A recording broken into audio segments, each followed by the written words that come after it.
राज्य के महल में एक नई उमंग और बेचैनी दोनों थी। रानी तारावती, जो कई महीनों तक जंगल की तन्हाइयों में अपनी ताकत और हिम्मत संजो रही थी, अब अपने महल और राज्य में वापस लौट आई थी। उनकी वापसी ने हर किसी का ध्यान अपनी ओर खींच लिया था। सूरज, जो अंबिका के पति और राज्य के एक भरोसेमंद स्तंभ बन चुके थे, अपने फर्ज में व्यस्त थे, लेकिन रानी तारावती की मौजूदगी ने उनके दिल में कुछ अलग ही भाव जगाया। वे दोनों एक अनजाने से खिंचाव के बीच फंसे थे, एक ऐसा रिश्ता जो परिवार और राजनीति दोनों की जटिलताओं को चुनौती दे रहा था। रानी तारावती, जो अंबिका की मां थी, और सूरज के बीच यह जुड़ाव महज रिश्तों का बंधन नहीं, बल्कि एक नई उम्मीद और ताकत बनकर उभर रहा था।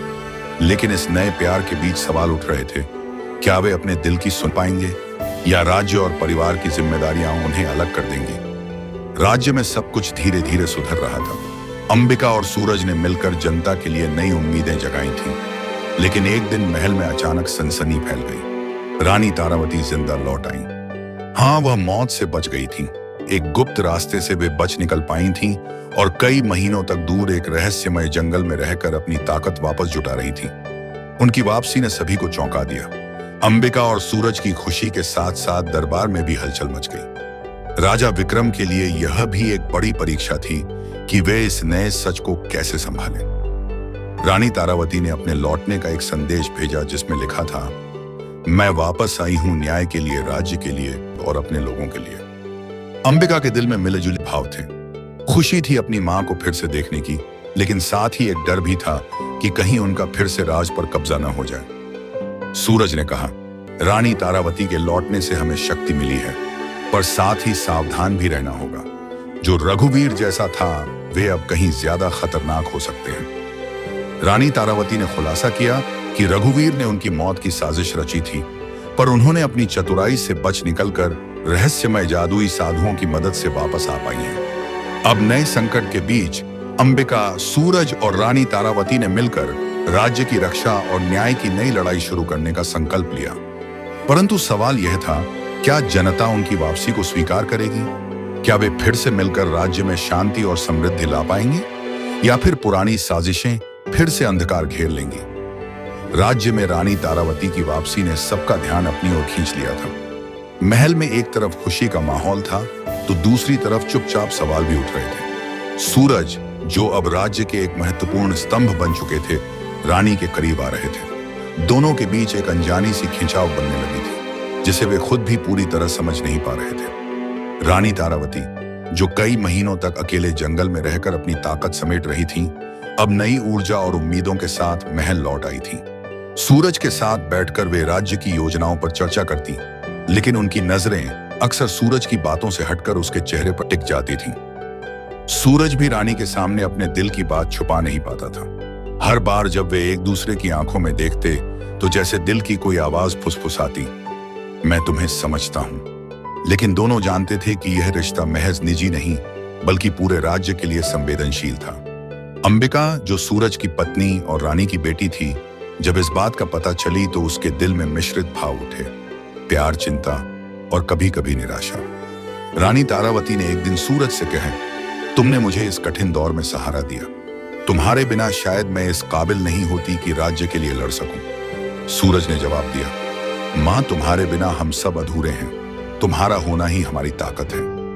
उनके बीच की दूरी धीरे धीरे कम हो रही थी, लेकिन महल के अंदर साजिशें भी बढ़ रही थी। कुछ दरबारियों की नजरों में यह रिश्ता खतरा बन सकता था।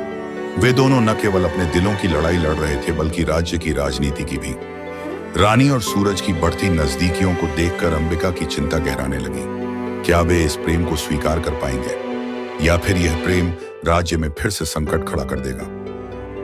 रानी तारावती और सूरज की नजदीकियां अब महल में अफवाहों की आग भी तेज कर रही थीं।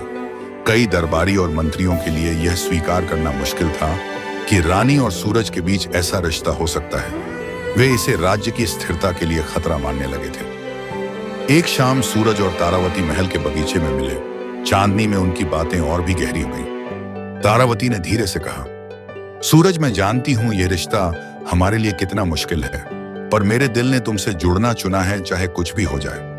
सूरज ने उसका हाथ पकड़ते हुए कहा, रानी, तुम्हारे बिना मेरी जिंदगी अधूरी है। मैं तुम्हारे लिए हर चुनौती का सामना करने को तैयार हूं। उनके बीच जो प्यार था वह अब छुपाने से भी बड़ा हो गया था।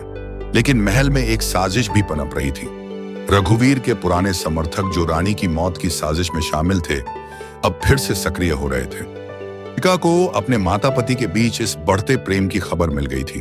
वह अंदर से टूट चुकी थी, लेकिन बाहर से मजबूत दिखने की कोशिश कर रही थी। एक दिन अंबिका ने सूरज से सीधे पूछा, क्या तुम्हें अपनी मां से इतना लगाव है कि तुम अपने कर्तव्य और परिवार को भूल जाओगे? सूरज ने गहराई से जवाब दिया, अंबिका, मेरा कर्तव्य और मेरा दिल दोनों बराबर महत्वपूर्ण है। मैं तुम्हारे और मां दोनों का सम्मान करता हूं। इस बीच दरबार में एक षड्यंत्र खड़ा हो गया।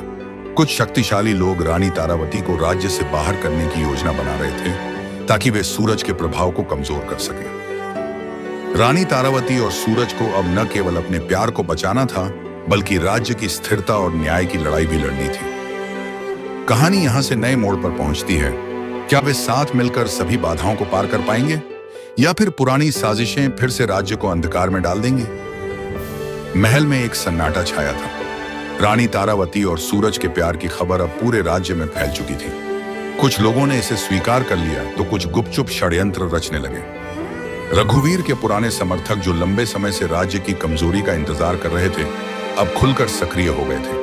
उन्होंने महल के अंदर अपने लोग भेजे जो रानी और सूरज के खिलाफ झूठे सबूत जुटा रहे थे। एक रात सूरज को एक गुप्त संदेश मिला जिसमें लिखा था, यदि तुमने रानी तारावती के साथ संबंध बनाए रखे तो राज्य तुम्हारे लिए खतरा बन जाएगा। सूरज के दिल में डर और चिंता घर कर गई, लेकिन उसने हिम्मत नहीं हारी। उसने सोचा, अगर अब डर गए तो न्याय और प्रेम दोनों हार जाएंगे। रानी तारावती भी अपने अंदर छिपे जादुई साधुओं की मदद से खुद को मजबूत कर रही थी। उन्होंने सूरज को समझाया, हमारे रास्ते में कितनी भी मुश्किलें आए, हम हार नहीं मानेंगे। मेरा प्यार और तुम्हारा साहस ही हमारी सबसे बड़ी ताकत है। अंबिका, जो अब अपनी मां और पति के बीच फंसी थी, अपने दिल की आवाज सुनने लगी। वह जानती थी कि प्रेम और कर्तव्य के बीच संतुलन बनाना आसान नहीं, पर वह चाहती थी कि सब कुछ सही हो। एक दिन महल में बड़ा दरबार लगा। राजा विक्रम ने सभी दरबारियों से कहा, राज्य की भलाई में कोई भी बात निजी नहीं होनी चाहिए। हम सबको मिलकर काम करना होगा। तारावती और सूरज ने साथ खड़े होकर यह दिखाया कि उनका प्रेम, उनकी जिम्मेदारी दोनों साथ साथ चल सकते हैं। लेकिन दरबार के किसी कोने में एक अंधेरे चेहरे ने घातक योजना बनाना शुरू कर दिया था, एक ऐसा रहस्य जो पूरी कहानी को पलट कर रख देगा। महल में एक अंधेरी ताकत धीरे धीरे उभर रही थी। वह कोई और नहीं बल्कि रघुवीर का एक गुप्त समर्थक था जो वर्षों से अपनी योजना पका रहा था। उसका नाम था मयंक, जो दरबार में एक भरोसेमंद मंत्री की तरह दिखता था, लेकिन असल में उसका इरादा राज्य को तबाह करना था।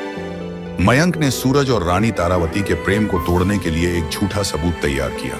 अंबिका को फंसाने की कोशिश की ताकि वह अपने पति सूरज से दूर हो जाए और परिवार टूटे। एक दिन मयंक ने महल में सभी के सामने झूठी खबर फैलाई कि सूरज ने राज्य की गुप्त जानकारियां दुश्मन को बेच दी हैं। दरबार में हड़कंप मच गया। राजा विक्रम ने तुरंत सूरज को तलब किया। सूरज ने अपने ऊपर लगे आरोपों को पूरी निष्ठा और साहस के साथ नकार दिया।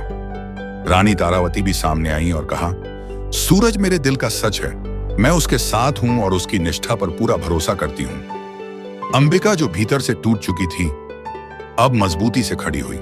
उसने कहा, मुझे मयंक के षड्यंत्र की खबर है। मैं अपनी मां और पति का साथ देती हूं। मयंक की चाल फेल हो गई, लेकिन उसने अपना असली चेहरा छिपाने के लिए फिर भी कई बार नया षड्यंत्र रचा। इस बीच रानी तारावती और सूरज का प्यार और भी गहरा हो गया था। वे जानते थे कि इस लड़ाई में सिर्फ उनके दिल की ताकत ही नहीं, बल्कि उनकी समझदारी और एकता भी उनकी सबसे बड़ी हथियार है।